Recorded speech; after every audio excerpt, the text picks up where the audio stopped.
Well, we are exactly 1 week from the NBA trade deadline, and there is an elephant in the front office. What do the Bucks do with Giannis? So let's welcome in our senior NBA insider, Charania. Of course, you first reported Giannis now open to being traded from Milwaukee.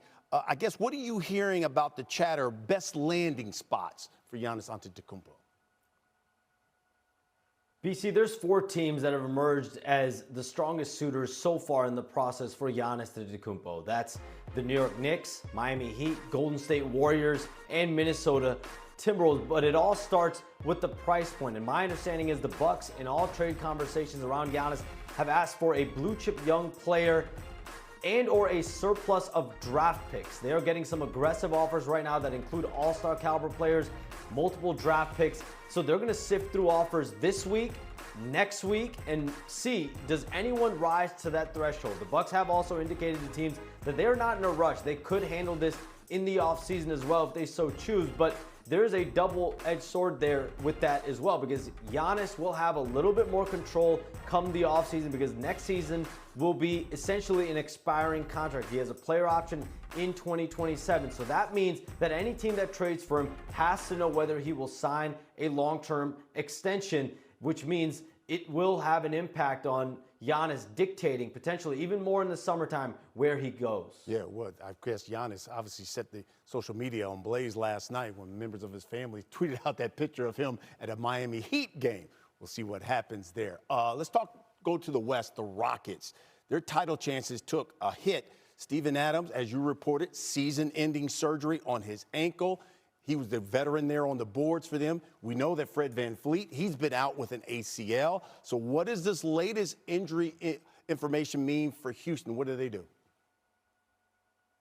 They have been just absolutely ravaged. You have Fred VanVleet, your starting point guard. He's potentially out for the season. Steven Adams, he's played as a starter. He's a reserve. He's out for the season. They've had Dorian Finney-Smith out for a significant period of time this year. They still are, though, a top 4 seed. Despite these significant injuries, they've been winning around Kevin Durant still. But my understanding is this is a team that is still very confident in their young core. Alperen Sengun, Amen Thompson, Jabari Smith Jr., Reed Shepard. They want to give this group a runway for the next several years. These are all players in their early to mid-20s, and so they want to see these guys gradually get better and better. I expect that Rockets organization, they're always going to be active and engaged, but they want that young core to continue to grow together. Yeah, that young core that they got, really, really talented. Of course, you can see more of Shams, top of the hour on NBA Today. Shams, thank you.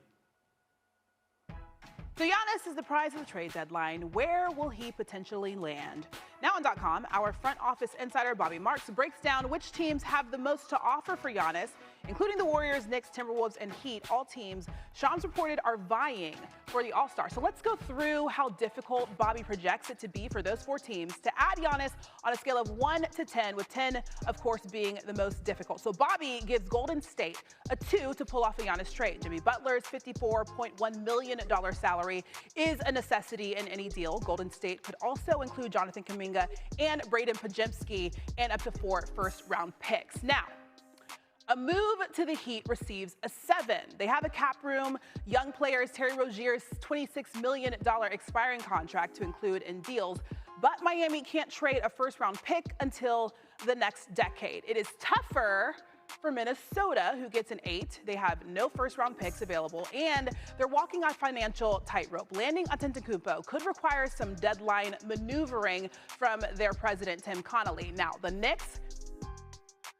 they also are going to get an 8. They're light on draft assets and heavily into the apron and its financial limitations. They would have Karl Anthony Towns to swap straight up, or a package, of course, for a combo of OG Anunoby, Josh Hart, and Mikal Bridges. So knowing all of that, let's welcome in NBA analyst Danny Green. So given what we just laid out for potential Giannis destinations, which of those teams do you believe would have the best chance to win it now, despite obviously having to give up a number of assets to get their guy? As much as I would love to see him playing with Steph Curry, I think you got to go and stay in the East with the Knicks. The Knicks have the best chance. They're one of the top teams in the East. They have Jalen Brunson. The East is always wide open. And if you add a guy like Giannis Antetokounmpo, I think that solves a lot of issues if you don't have to deplete your depth. If you can keep a guy like OG Anunoby, if you can keep Mitchell Robinson and maybe Josh Hart, I think you could make some really special things happen. They have a really good bench. They have everything they need. I don't think they're in a rush to get him. They still can get him this offseason. More of a rush for him because if he can get a trade sooner than later, he could also get his extension sooner than later.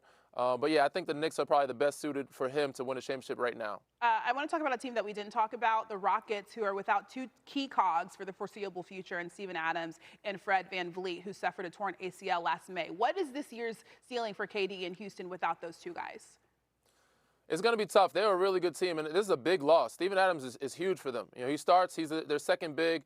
They use that big lineup to out-rebound people and bully them. So without him, you got to play more of a Clint Capella, Sengun, secondary bigs, which changes your whole lineup and your whole depth. And you don't have Fred VanVleet. I mean, Reece Shepherd has come along greatly. He's done a great job. But you also need somebody at that guard position.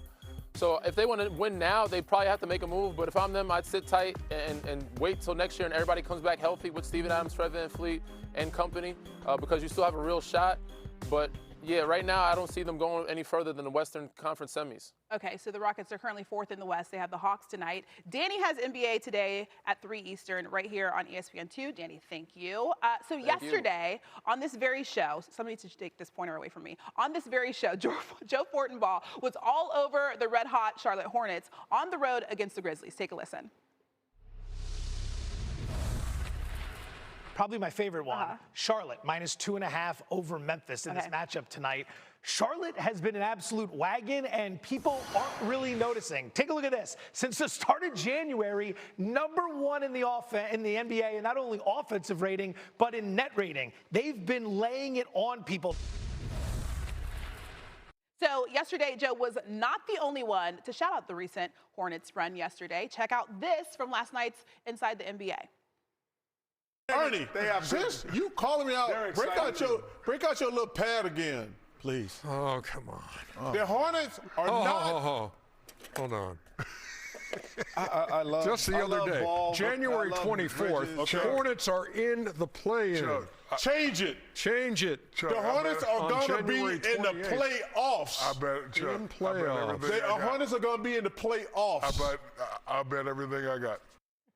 I like how Ernie is writing something down there. Jofo is here, by the way. Totally not actually writing that down. He probably wasn't. He's probably doing something else. As I said, somebody should take this pointer away from me because now I'm like. Yeah. But had do a you few agree? issues over there with the screen, if I may say. Yes, just one.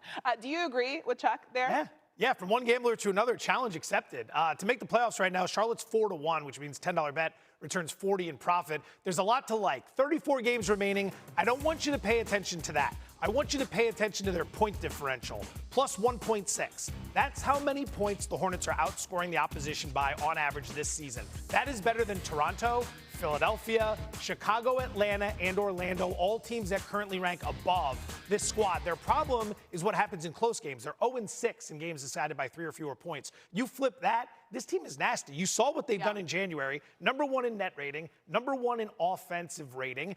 The rest of the way their schedule is middle of the pack. This is a good team. I'm with Chuck. I think they make the playoffs. I will listen to Joe. 27 points, Joe. 27. The joke carries over to an Winner! audience that has no idea what she's talking about. I'm the scorer, by the way. Yeah. Do you want to take this away from me? Kind of, but also no. You're doing really well with it. Thanks.